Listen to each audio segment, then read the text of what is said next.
Hey guys, hope you're having a great day. The past few shows, we've been talking about using money as a tool to improve your family life. We've talked about things like managing money as a couple. We've talked about using frugality to make progress. We've talked about balancing the demands of being a physician and a dad. And we've talked about how to live more regret free lives. The theme, which I'm sure you've noticed, is really about living life first and using money as a tool to help really facilitate this. I think this is such an important topic, especially with the cultural pulls that we're all feeling, going the complete opposite direction towards materialism and more money is always better. You have to be intentional about this stuff. Like you really have to carve out the space to be able to think about it this way, where what's most important to you is the focus, and you're using money as a tool to help make progress towards this. So today we're going to be digging into this topic a bit further, and in particular, talking about how you can start to teach your children about this specific topic and using money as a tool to improve their lives. So it's an important topic as it is, but especially with our children being our future, this is a big deal. And as parents, it's a tricky topic to bring up. So maybe we aren't confident in our personal finance knowledge yet, or maybe we've made mistakes, or maybe we just feel like it's such an uncomfortable topic, we don't know how to bring it up. I think our guest today is going to be a great resource to help get you started in talking about this and talking about it in the right way. Our guest today is an author, an entrepreneur, and a real estate investor. He's been investing for a really long time, since he was 11 years old, actually, he's one of the first people I've talked to that started investing before I did. I don't know how you started investing at 11 years old. He had to have had an adult involved. But anyway, he has two boys himself, 10-year-old Noah and 13-year-old Will, and they were part of the motivation behind his writing this book called The Golden Quest, The Fun Way to Learn About Money. And so he really has been leaning into this area of helping children to learn about money, and in particular, how to focus on what's most important to them first and shape their money around that. So our guest today is David Deplisle. And so we had a great conversation about why it's so important to teach our kids about money. And we talk about some examples of how you can get started doing it today. And he shares why his book is such a great resource for helping us to get started now. I definitely enjoyed our conversation, and I think you are too. So let's jump in without further ado.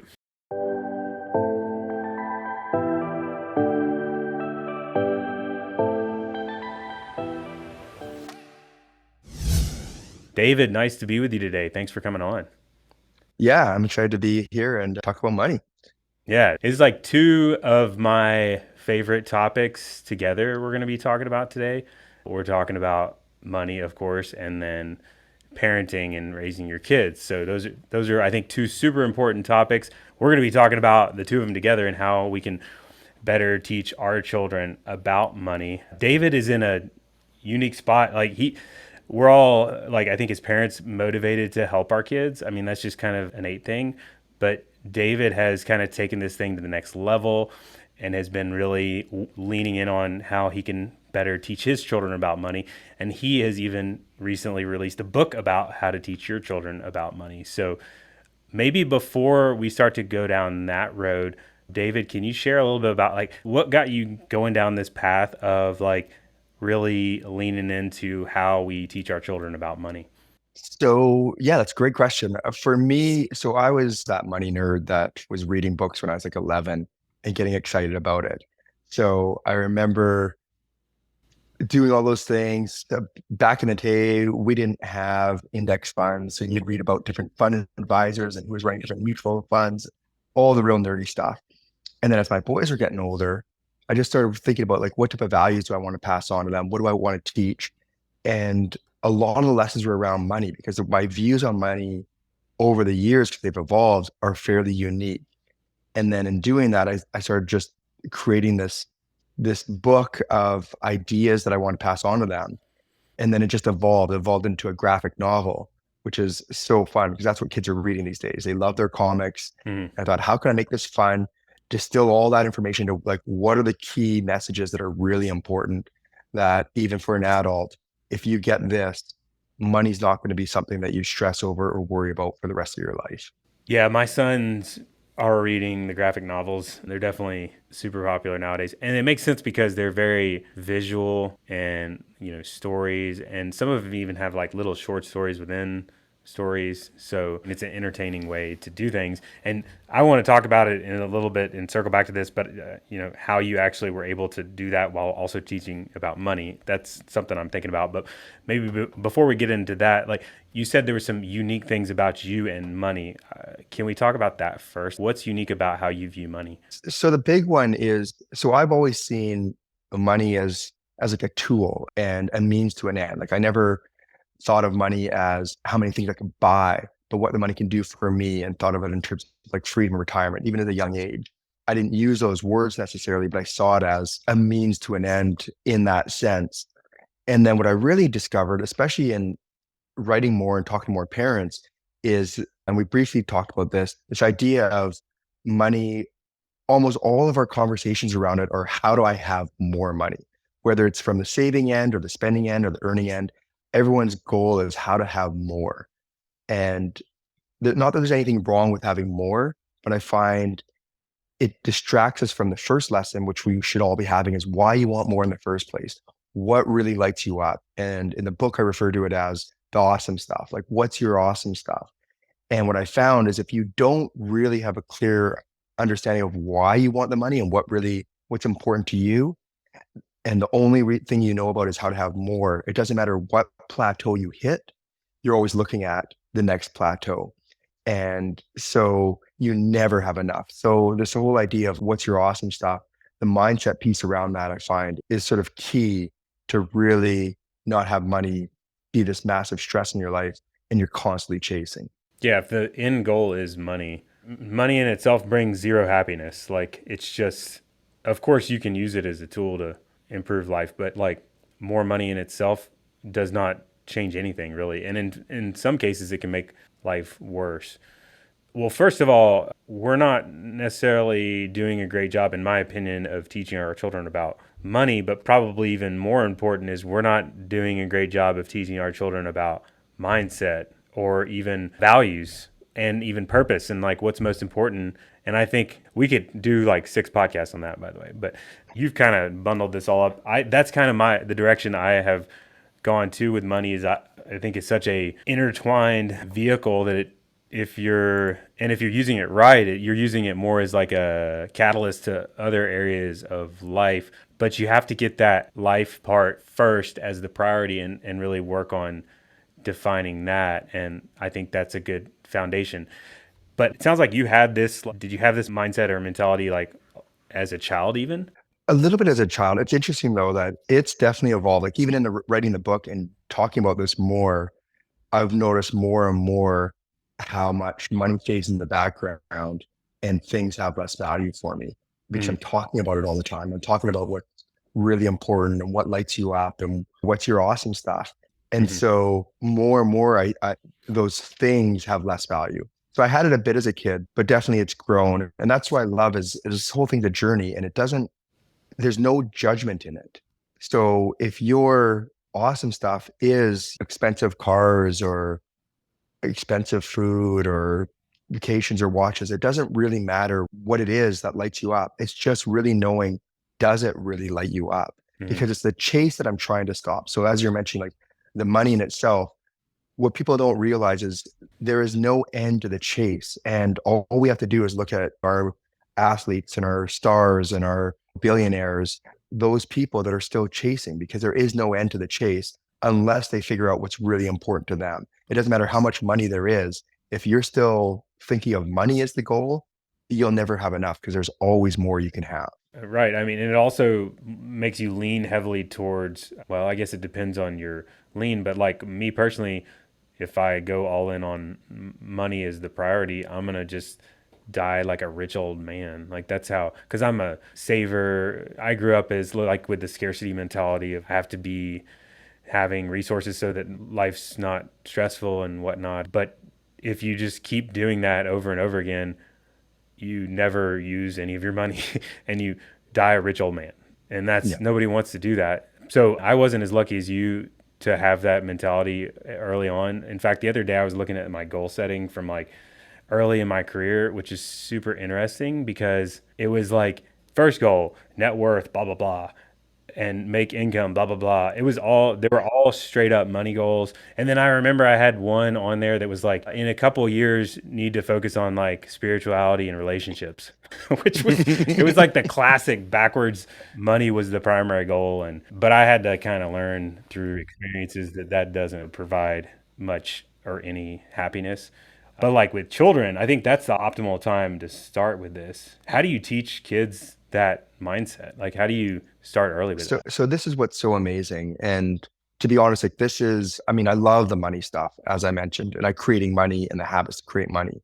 But it's this conversation that we're having right now about the awesome stuff and what really is important to you that is the reason why I'm doing this at all. Like that's really what I'm passionate about because it is so incredibly easy when you start talking about it. So when I talk about the awesome stuff, like you talk to a young child, it's the same as talking to an adult. If I ask you what your awesome stuff is for a kid, a lot of people just start thinking about what I want to buy next and they get excited and think of all these big things. And that is some of it. But if I push you a little bit more, it's not that there's a judgment around it, but those things like when you're really thinking about what your awesome stuff is, you can feel it in your entire body. Like you can't stop smiling or talking about it or getting excited about it. So same with a child, as parents, like they might love Lego or stuffies or, you know, their bike. We all know our kids have certain things they love, but also we know as parents, like if we're out on a vacation and we forget something at the hotel, they're going to be devastated depending on what it is. Or if they lost something on a trip or it got destroyed, those few items that we all know all of our kids have, that is the make or break for them. And that's their awesome stuff. The rest doesn't really matter. But if there's a fire, you're grabbing that thing because they're going to freak out if you don't, or if it got lost. And it's sort of the same as adults. So just getting aware of what that awesome stuff is. And this is where it gets really fun as a parent, because then if you're in a grocery store and they're pleading for a chocolate bar or you're at a fair or something, they want an ice cream, rather than telling them yes or no or trying to explain we don't have the money or getting in an argument with them as parents, which we tend to do, just ask them, is that your awesome stuff? And having the child stop, reflect, and look at that item and just ask themselves, like, is this the thing that I love? And then after that, it doesn't really matter if they say yes or no. Like that's not important. The fact that they paused and reflected and really thought, do I even care about this thing? That happens even with a 5-year-old. And then that same conversation continues for the rest of their lives.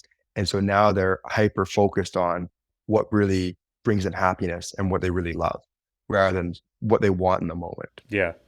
This past weekend, I think about a money experience with my kids. My oldest son, he's 9, and he wanted to have a job to earn money, which I think is fantastic, first of all. And so I was doing some pressure washing, and I'm like, oh, you're old enough to do that. Like, pressure wash the sidewalk. And then, $10 is what we decided. So he pressure washed the sidewalk for $10.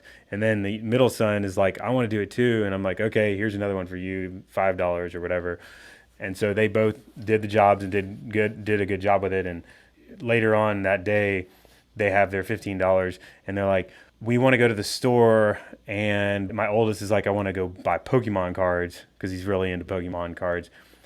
And I'm like, okay, well, let's see if we have the time. And we ended up having the time. We went to the store. And then the middle son is like, I want to buy Pokemon cards because the older son wanted to buy Pokemon cards. And then the youngest son fell in suit with them and wanted to buy Pokemon cards because, so basically we have this, my oldest son wants to buy Pokemon cards and then all the kids want to buy Pokemon cards because of it. So I think there's a lot of money dynamics going on there. I probably missed some of them, but I ended up letting them choose to spend all their money that they earned on Pokemons. Was that a good parenting move? No, I was listening to that exactly. And that's the whole thing. Like, let the kids do what they want. There's too much judgment and money already. But if the conversation was around the awesome stuff, they start reflecting because that's where I find my 13-year-old for sure already, like all the outside influence of what everyone's doing drives what he wants to buy and what he wants to do and where he spends his money.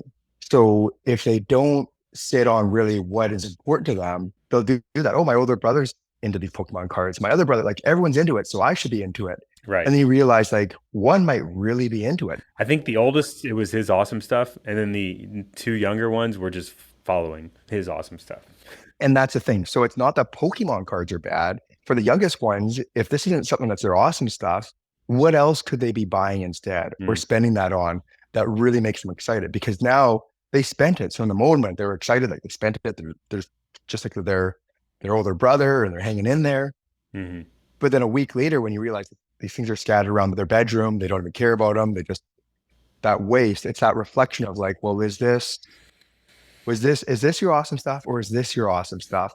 And that's the thing is that same conversation, it's Pokemon cards from the 5-year-old, but for the 30-year-olds or the 40-year-old or 50-year-old, we can easily come up with a very similar conversation of those things and look through closets and like Well, my some house and 30-year-olds around. are buying Pokemon cards. Well, that's true. There's some 30, but maybe it's their awesome stuff. I know, maybe. Or maybe they're trying to make a living. I mean, like, there's all kinds of. Yeah. But that Mhm. idea of just if you look around, just that awareness, you'll start realizing how much stuff you have that doesn't bring you happiness. And that's what I found even in having these conversations more and more. Like that's what you're asking as 11-year-old. To some degree, I had that, but it constantly is evolving and changing. And that's the thing, it will evolve and change. But as you notice more and more of those things that don't really bring you happiness, you start realizing, well, what does? So like a classic example would be like a parent's like, most important thing to me is spending time with my children, where that's true or not, but you'll hear that often. But then you look at the lifestyle and the choices and all the decisions they're making, and everything's the exact opposite of that because it's creating less time with their children because the lifestyle to fund that lifestyle and the work that's required, they have zero time with their children. So again, it's just this refocus of what really is important to you. And it doesn't matter if time with children is more important or work is important or the lifestyle. It's knowing what is most important. So then you start gearing more towards that and not just working on autopilot and just figuring, well, I have to do this and I should do this. And this is what everyone else is doing. Like those shoulds and have tos are like the worst parts of our, like, as soon as we start saying that in our head or to anyone, we're down a path that we want to try to pull back from. Yeah, and that's what I mean. Like as a financial planner, like our number one question people will ask is like they're like, I just met you. How much should I spend on my house? It is like a common question. I'm like, I have no idea. Like it depends. Any good financial planner will tell you it depends to every answer if they don't know you, because that is the honest, true answer. Like really, it depends on what's most important to you. Is what the it depends are. That's how my view is of financial planning. Now, some people might say it depends on if you're financially independent or blah, blah, blah. But like, I think it depends on what's most important to you. And it sounds like you're helping to get your children, or the intent behind the book is helping to get parents in this routine of bringing up these conversations and in the routine of thinking about happiness first, money as a tool, right? Exactly. Well, and building on those habits. Like the goal is if you had the right mindset and the right habits, Mm-hmm. money then fades in the background. So rather than being constantly aware of your finances and thinking about your finances and thinking about money and stressing over money, it fades into the background because the habits of investing and saving, systemize those so you're Mm-hmm. not thinking about it. The habits of, consuming, systemize those in the sense of you're just in the habit of always looking at what brings you happiness rather than what you can buy. All of a sudden, you're living a life that isn't so focused on what can I buy next. And so back to like even the conversation about that home, I bring this up a lot because really what they're asking is how much can I afford in a house? That's really what they're asking, not Mm-hmm. what should I spend or how much of a house, how much can I afford? Because what happens is their lifestyle grows to whatever money they have. Mm-hmm. So same with the home. So if I had more money, my house will be more expensive. And then if I get a raise and get even more money, then my house will expand again. Yeah. And that's what happens. We grow into whatever we have. Same as my kid. But He spent all the money he earned on Pokemon. exactly. That's And that's exactly why what he. and that's why these lessons work for a 5-year-old. They translate to adulthood. Mm-hmm. And if we're constantly expanding to what we can afford, that's why we don't have anything left over and we're just chasing. And Mm-hmm. you'll see it. It doesn't matter what you achieve. Like I mentioned the semi part because there is always more to have or that you'd want. If I had more, I'd buy something bigger. And it's the same with everything, including homes. So without first really realizing what's important to you, you just automatically fall into that lifestyle inflation. And what I'm trying to do is avoid some of that lifestyle inflation Because if the question wasn't how much can I afford in my house, which is really the back question of what's underlying that statement, but what could I use this money for instead? Like instead of buying that expensive house, would you like to retire 10 years earlier? Would you like to travel more? Would you like to, spend more on your parents? And then all of a sudden, now we're having a different conversation. Right. Same thing is like with my son. It's like instead of saying how many Pokemon cards can I buy with my $10 or whatever, it's more like by spending $10 on Pokemons, what did you miss opportunity on? Like what did you say no to by saying yes to that? Like what are alternatives you could have spent money on? And is that in line more so with what's most important to you? I mean, it's the same thing as the house is the Pokemon cards. Yeah. And that's why it's so fun because as you're having these conversations with your kids, in a way, you're actually having them with yourself. And then you're starting to reflect on, hey, I might not be into Pokemon cards, but where am I spending money where Mm. it's not returning value? What's really important to me is traveling with my family. Okay, well, what am I doing to make that a priority? Right. Or time with your kids, like you said, like, is my calendar in alignment with my values? The book is called The Golden Quest, The Fun Way to Learn About Money. And I mentioned this earlier, the fact that it's a graphic novel. And I feel like that is got to be, I am not a gifted writer, but like, I feel like the biggest challenge for me seems like it would be making this be an interesting story while also sprinkling these money lessons that maybe not everybody's like money geeks like us that wants to learn about it. Like, how are you able to sprinkle in money lessons into a story and potentially for an audience that has zero interest in money?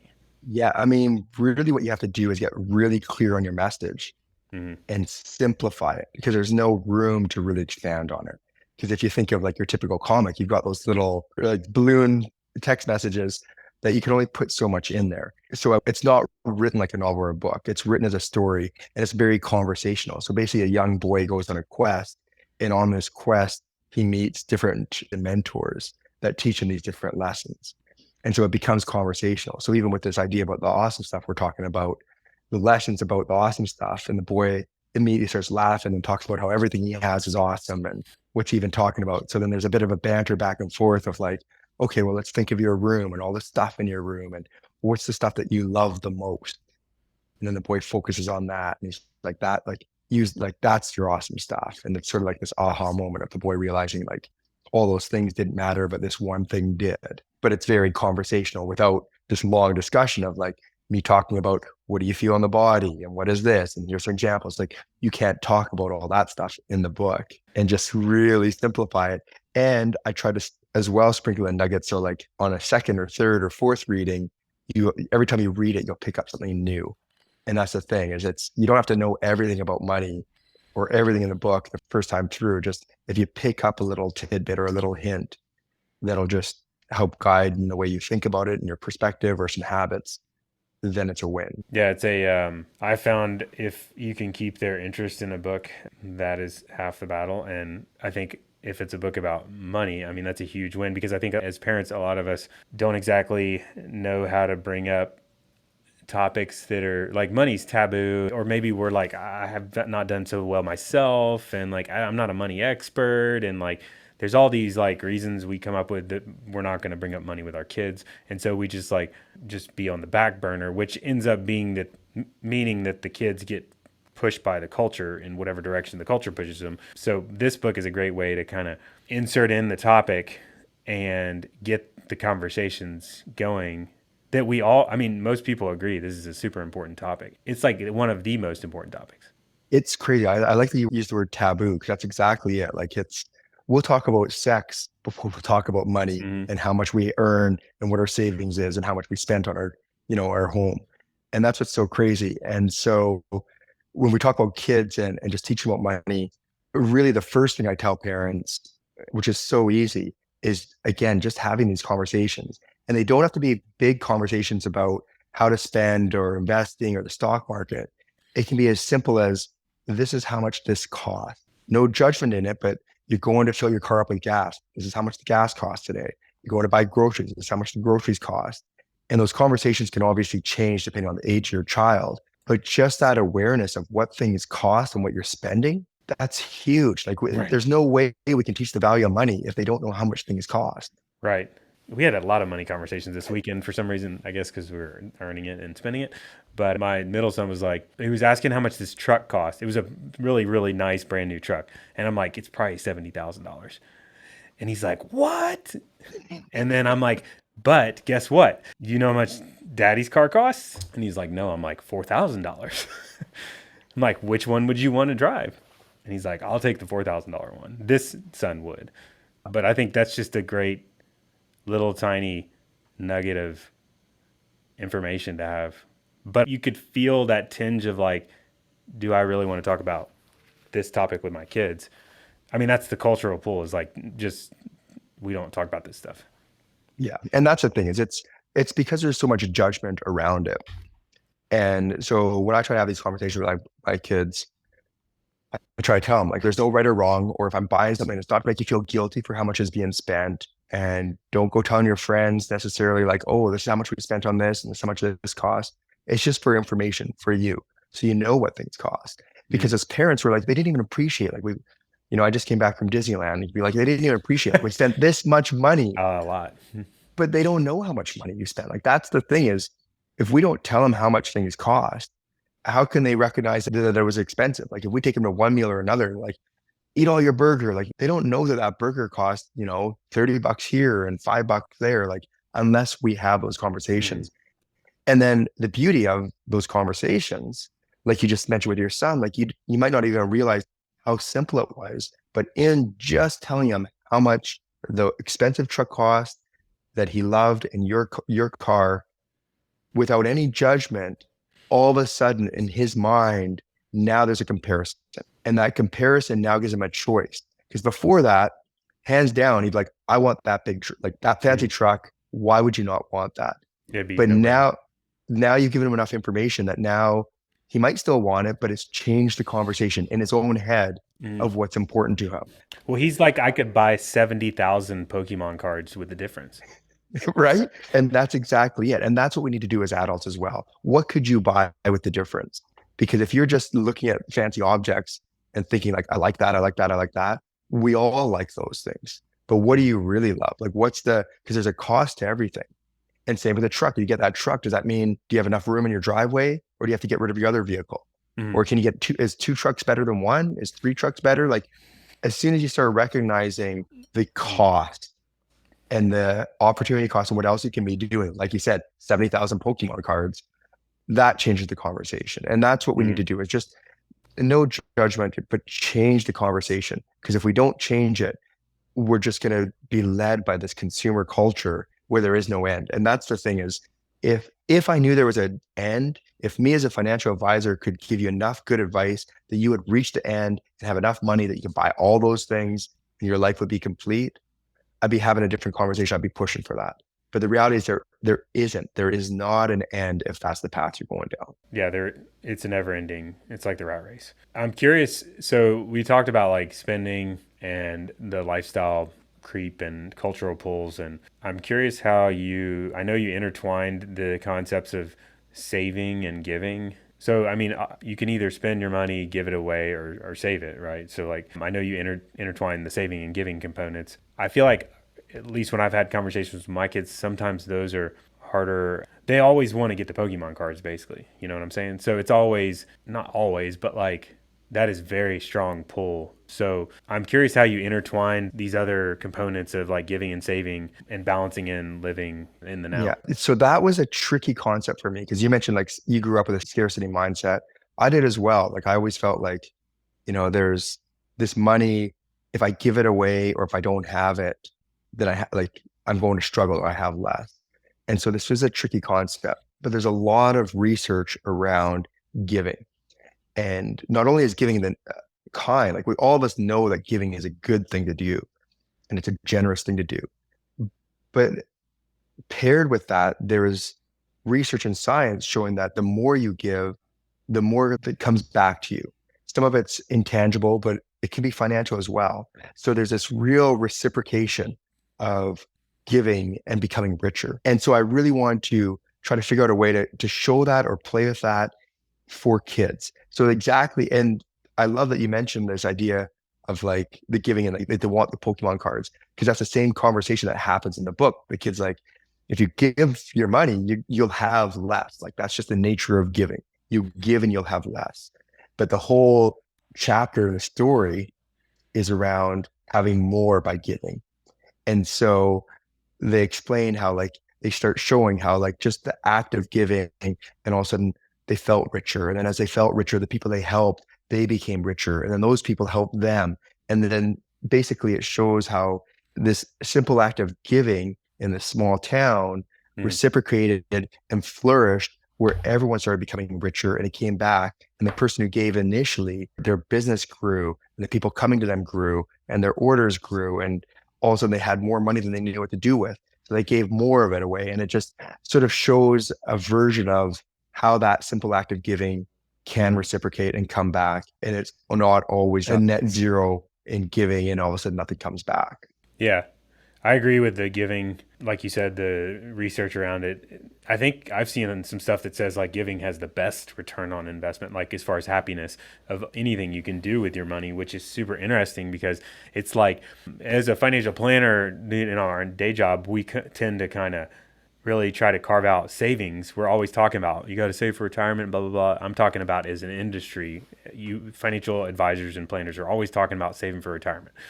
But like if you really are looking at it like how can I help people improve happiness, then really we should be talking about giving first. Same thing for our kids. If we buy into this like research that says like giving has the best return on happiness of anything you could possibly do, then we should really be prioritizing that first, and and then savings. And I personally think those two things are delayed gratification kind of things. Like giving doesn't return immediately, or sometimes you just it takes a while, and it's just like it's just a delayed gratification thing is the way I look at it. Same as savings. So you kind of have to just like carve them out and like call it a day, and buy into the long term compounding of delayed gratification. That's kind of how I've viewed it, and I've tried to teach my kids. I'm like 10% or something. I'm like X percent, like get it out, and it will serve you well in your future. But maybe there's a better way to do it. I don't know. I mean, there's no right or wrong. I mean, systemizing it always makes it easier. Just being aware that there is power to giving Mm. that will come back. And it's neat because you see, like a good example, I just mentioned we were just on this trip and we're in Disneyland. And when we walked into the park, I think it was like Mickey and Minnie's birthday or something. So we got this free pin. And like especially my 13-year-old, like he loves collecting and having stuff. And he's constantly just gathering things. So he's got his pin and he likes his pin. But later in the day, there's an older lady just asking someone else about this pin and where they got it and about it and how, because she didn't have this pin. And my son just saw that, walked up and just said, "Hey, you can have mine." Just gave him her pin or his pin, which the simple act of giving cost him nothing. It wasn't financial, but it's just, I love that he just saw that and did that. But then I didn't really mention it to him when it happened later, but this whole idea of coming back the next day, he was just in line up for a ride, just sitting there looking around, and he noticed this pin just discarded in the plants. It was the same pin. He grabbed it. All of a sudden, like he got his pin back that he'd just given away the previous day. And it was that fast. It came back. And it's noticing some of those things. There is a lot of that. Like once you start doing things like that, you will notice your business growing or someone coming to you or something coming in the mail or just there is a real interesting, energetic reciprocation to that act of giving. And again, in the book, what I really try to do with money is have zero judgment. So I've mentioned that a few times because we judge so much with money. These are all just ideas to just a slight, just the awareness of, hey, there might be another way. This might be a thing. So I'm not telling kids you have to give. I'm just saying giving can create more wealth. And this is an example of how that can be. Whether or not they want to do that, it's up to them. Like I'd love that they start giving more, but this is just showing just again that conversation we're not having with kids or adults or anybody, just having a conversation around money and showing that this is a thing. To me, that's my goal of the book is just awareness of here's some alternatives. Here's another way of thinking about it. It doesn't have to be all you've heard from the media. Right. Yeah.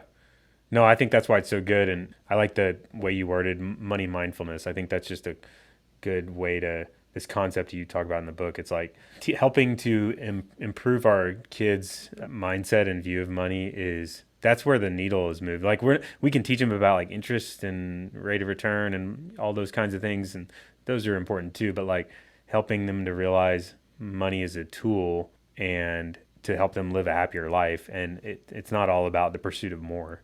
I mean, I think that's a super valuable thing because the culture is going to be pushing them the other way. Yes. I mean, it's accelerating in that direction. Like the Mm-hmm. metaverse itself is accelerating in that direction because that's an area where we take everything that we're used to in the physical world, we take it digitally and then assign values to it. So your digital shirt, your digital hat, your digital shoes, we know how much those are worth and how rare they are. And so everybody's trying to spend in this digital world where the thing doesn't even have a Physical physical value. value. I mean, more people like these games that kids are playing now, they don't spend money on the game. They don't spend money on the characters to make them stronger or better. They spend money on how the characters look. That's the business model. We're moving into a crazy world where we need at least a little bit of pushback against, these things that don't actually have any physical value. It's all about perception, and that's the value. Yeah. So the book, once again, it's called The Golden Quest: The Fun Way to Learn About Money, and I would encourage it for really everyone with children. I think is it's such a good thing. There's so few books I think that are written on exploring money with your kids, and I think anyone that has children should give this topic and try this book out and explore it. And especially someone like me, like I got boys that already read graphic novels. That's like a home run.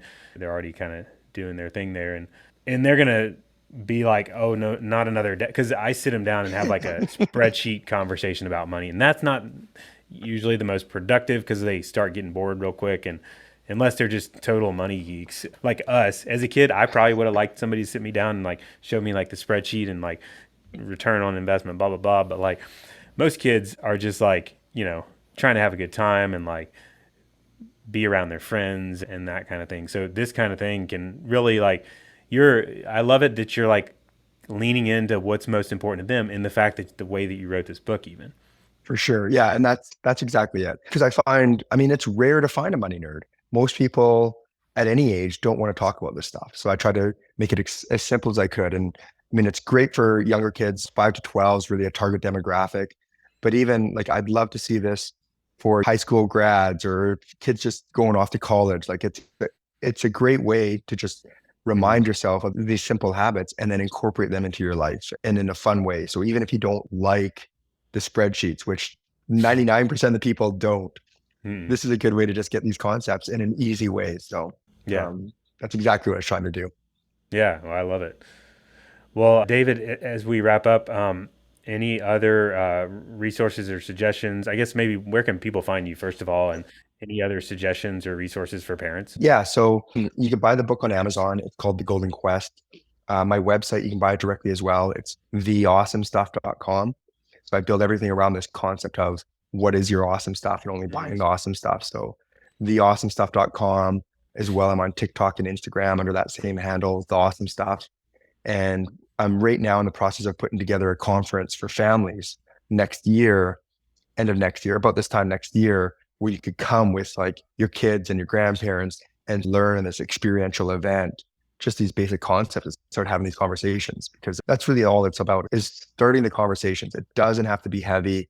It doesn't have to include math. It doesn't have to include spreadsheets, just awareness and having these conversations. That's all we need to start doing. That sounds interesting. A conference to talk about money with an intergenerational. I Yeah, no, I'm mean, super excited about that. We're still in the early stages, that definitely but doesn't exist. yeah, no, it doesn't exist at all. And I love the idea that we want to create it as a game. So each family gets a set amount of money and then plays this game. But you're not playing amongst each other. You're playing as a family Hmm. amongst other families. So then you're going to have that conversation like your three boys. They're going to be arguing about like how to spend the money. Then you're going to be there. Then maybe your parents will also be there. So just seeing all these values sort of collide and just it Mm, forces some of these conversations. Why should we be doing this instead of this? I'm super excited about that. I love it.